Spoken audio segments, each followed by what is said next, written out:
Hi, I'm Dr. Daniel Cherik, sports neuropsychologist with Northside Hospital Orthopedics. Here are a few myths about concussion.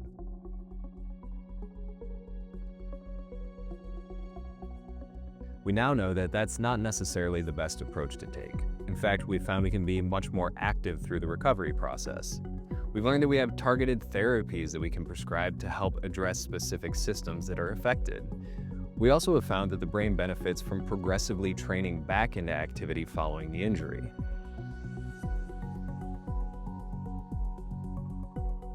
The vast majority of concussions occur without this loss of consciousness, meaning somebody may take a hit to the head or to the body that causes the brain to move within the skull. What this causes is an imbalance in certain chemicals inside and out of the cells in the brain. That leads to inefficiencies in how the cells communicate, and just generally the brain is using more energy than usual. This may look like to an observer that somebody does lose consciousness, that they vomit, that they may be stumbling or falling, they may be confused or agitated. Sometimes a concussion is felt really internally as a headache, dizziness, nausea, feeling confused or not being able to remember things like the last play.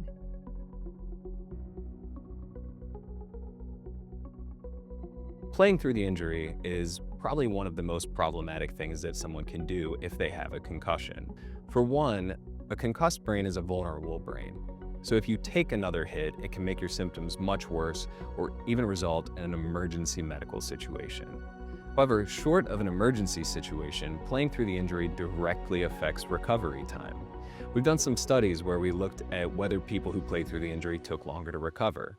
In one study, the group who came straight off the field recovered on average in 22 days, while a group that played on average 15 to 20 additional minutes took 44 days to recover, and no one in that group reported another blow to the head.